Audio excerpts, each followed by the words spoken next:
days, this is 3 in a row for him, put him in very difficult situations. Part of this is, as you guys know, you're installing offense, defense, special teams.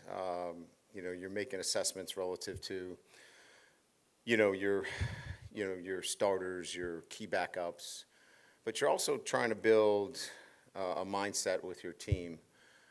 Today was, trying to really put our guys in stressful situations, both on offense and defense, and being able to, handle those with the right balance of emotional control, execution, smart, decisions, and, quite frankly, the football team that we're going to put on the field this year, I think, is going to be a much more balanced team. Those 3 guys that made big plays for us last year are not going to come walking through the door for us this year, and I'm referring to Daniels and obviously Neighbors and Brian Thomas. So offensively, we're going to have to be much more efficient, much more balanced, and defensively, obviously, we're going to have to be much improved over last year. But more importantly, we're going to have to win close games. We're going to have to be mentally strong late in games, and we're going to have that kind of mindset that, when things get difficult, we're going to be able to overcome and win, and in particular on the road. So that's the kind of day we had out there today. It wasn't much more, about, who's the number 2 star or who's the backup left guard. It was a mindset day. So, again, hot, 3 consecutive days, physical. I was happy with a lot of things, but, today was a growth day for our football team. So that's what was the practice today. Coach, Savion Jones and some of the offensive line have talked about this, how the defensive line and the edge rushers have become much more nuanced in their pass rush attacks, using their hands more, getting quicker off the ball. Do you also believe that this has been the case and that these guys are just creating a little bit more variety in the way they rush after the passer? Yeah, Kevin Peoples. He's outstanding at what he does. He's a great technician, great teacher. He has those guys the whole day. As you know, we brought in 2 defensive line coaches for that purpose, to be a really good defense in this league. You got to get to the quarterback, and so I felt it was important that we brought in somebody that was really good at teaching pass rush and being specific at that. And Kevin's the best in the business, and it's starting to show itself in the teachings on a day-to-day basis, with our ends, and it's starting to show itself. Coach Blake on Saturday talked about big week for the defense this week. Can you talk about their improvement this week, and specifically where did they need to improve at this point in camp? Yeah, I think it's much more about the finer details. Blake brings a lot of energy and enthusiasm to the group, and I think that's great, right? I mean, those kids love playing for him, and there's a great camaraderie and energy within the group, and I think that that's a big piece, to playing the kind of defense that we want. But having said that, we're still work in progress when it comes to the finer details, and I think Blake would tell you if he was standing here right now, it's about getting lined up. It's about the fundamentals. It's about making sure that we're communicating effectively, and that's where we'll continue to really drill down and demand that we get that. We don't want to mistake activity for achievement. We really have to get that from our group, and so we're demanding the right things. We're asking for the right things from our players. We're certainly getting upticks in performances from players across the board, but as a unit, 11 together, that's the next thing that we've got to see an improvement in. Brian, Just your assessment of two different position groups to this point, your safeties and your punters. How do you feel about those, what you've seen out of them? Yeah, that's a good question. I think from the safety position,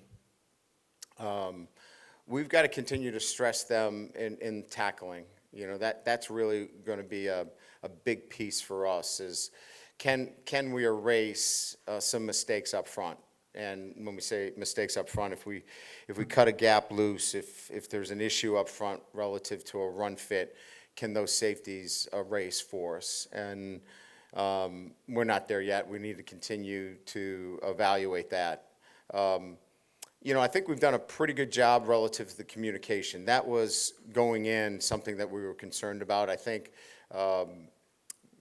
that's been a piece that I think has been really, from my end, a pleasant surprise. We've gotten good communication. We're not in a position where we feel like we're not getting the right calls and executing the right coverages and, obviously, coverage fits back there. So that's good. We've got a young group that we're trying to get as many reps back there as well. With, the veteran guys out there, Jordan and Jordan, those guys are doing a really nice job, but we got to continue to get the young guys some reps as well. That will be the next stage for us in the development of the safeties. At the punting position, I think we've got two guys that in some ways, I think complement each other and that I think they both can help us. We just need to find out in what realm, they're both extremely talented. They both have big legs.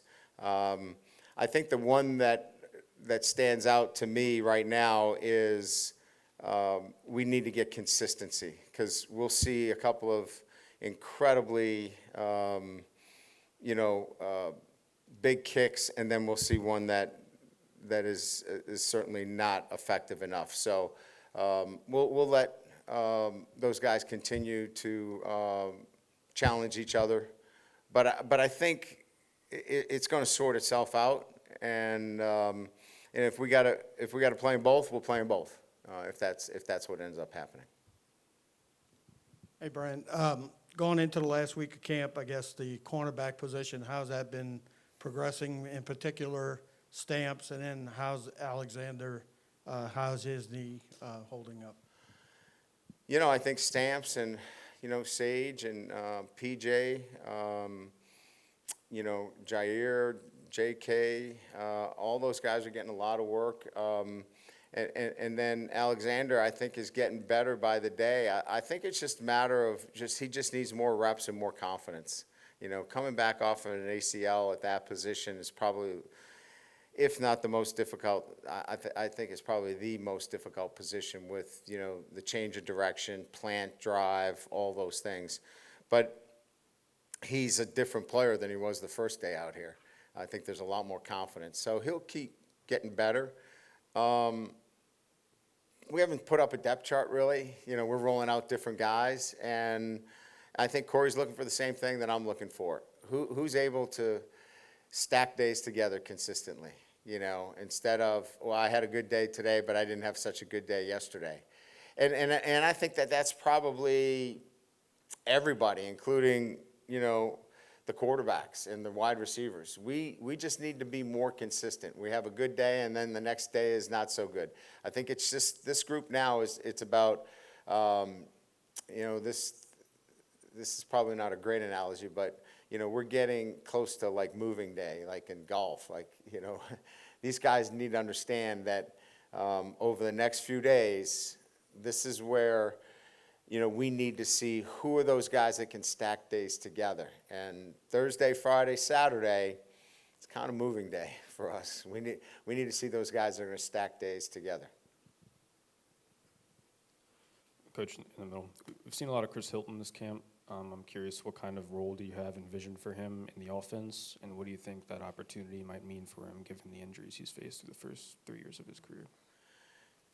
Yeah, like it's his time, right? You know, he's waited patiently. I think he's put himself in a great position physically. You know, he's healthy. He's worked for it.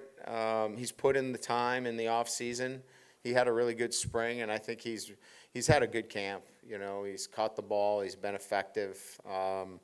I expect him to have a really good season for us. You know, he's a deep ball threat, but you know, he's shown a proficiency in terms of his route running. He's gotten better since even preseason camp. You know, I thought he left a couple of balls out there where he needed to come back and be a defender on a couple of routes. I think that learning curve for him is real, and he's getting better each and every day. But I think he's going to be a real impact player for us this year. Hey, Coach Kelly back here. 2 questions, but it's on the same subject, so I'll just go back to back. What went into the decision to bring John Emery Jr. back? He'd gone through 5 years. I think he had posted he's going to UCLA. How did that come about, and how did y'all finally decide to bring him back in the purple and gold? Well, there was a bit of uncertainty, you know, with Trey Holly's situation, which opened up, you know, the opportunity at that position. I think that was one thing. I think the other was that he graduated, and you know, we kind of put a mandate on that, you know, he had to do the work academically. And I think the third thing was that he really did an incredible job rehabbing from the injury, like compliance-wise. Like, he was very committed to playing again. Like if he was kind of so-so about playing, like, he was committed. He was going to play.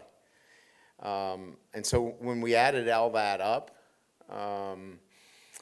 you know, it just, you know, and Frank and I talked about it. I said, look, we've got a kid here that, you know, a lot of things didn't go his way.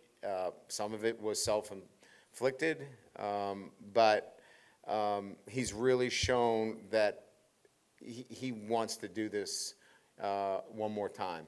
And so, you know, we sat down, we thought about it, and we offered him the opportunity. And he had other offers out there, and he felt like this was the best opportunity, and we're glad he's back. The 6 year of eligibility, so he never had a red shirt, but he got that COVID year. How did he get that 6 year? Was 2021 when he sat out? Is that like a medical red shirt, or how did he get to a 6 year? It was due to some medical history, yes. I can't get in the specifics of it because of the different things that I'm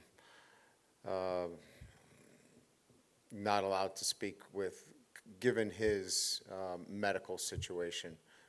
It wasn't a knee, it was a medical situation, so he's covered under that. Hey, Brian, got 2 for you. Earlier this week, Stamps talked about in Blake's scheme, you know, there's more man coverage and more press outside, and that's allowed him to play more of those style of football that he likes to play. Have you noticed that in your assessment of him going through spring and preseason camp at this point? And then, 2, just wanted to ask you about an update on Galani Watkins. You know, the report I got this morning on my desk was that his man coverage was, you know, pretty good relative to balls defended in camp. So, you know, you ask any corner, they all want to play man. You know, there's not a corner that wants to play, you know, zone coverage. I think they're the best at that, and that's good, right? I mean, you want that kind of mentality. But, you know, defended balls, pass breakups, his numbers were best in camp. So, you know, I think he feels comfortable being out there. He's moving well. He's pain-free. You know, he had some nagging injuries last year. So I just think he feels confident out there. He's stronger. He's had a real good year in the weight room. And I think his confidence is high that he can play in the SEC against the very best, because he goes against them every day. Galani has he's got a foot sprain and an ankle sprain. You know, we did an MRI, so there's no Liz Frank. So this will be one where, you know, soft tissue injury. You know, Owen and his team will get him back pretty quickly. Hey, Coach. One of the main eye catchers this fall camp has been Kamari and Pipton. As we've gotten deeper into fall camp, what do you think is his biggest improvement so far? Maturity. He's just becoming more mature, and when I use that statement relative to maturity within the game of football, and picking up his assignments, being accountable for, look, playing tight end, you got to do dirty jobs, and there was a question as to whether he wanted to do the dirty jobs. At times it seemed as though he was going to be happy just being spread out, and that's not the case. He really understands the importance of getting in there, putting his face on guys, blocking, and so that's a maturity, right? That's an understanding of the position and what it takes to get on the field. So, sometimes that just is just a matter of time, right? Guys just kind of understand that if I want to play tight end in the SEC, this is what I have to do. Some guys do it right away. It just took a little time, and I think a lot more confidence in the weight room, where now he's stronger and he feels like he can go in there and do that. We knew the pass catching was there. That wasn't something that we had to worry about. It was the other things, and he's done a nice job there, and that's what's put him in a position where we can feature him. Coach, I was wondering if you were concerned about being predictable by substitution when it comes to your running backs. Do you feel like they've been able to kind of spread the workload around and everybody's up to a level that you're comfortable with, so that there's not necessarily any tells when they're out there? Yeah, our running game is going to feature inside, outside, counter, misdirection. All of them can catch the ball coming out of the backfield. I mean, there'll be some third down specialists, just like there is at every level, where you put a running back in that's really good on third down, catching the ball coming out of the backfield. I'm okay with that.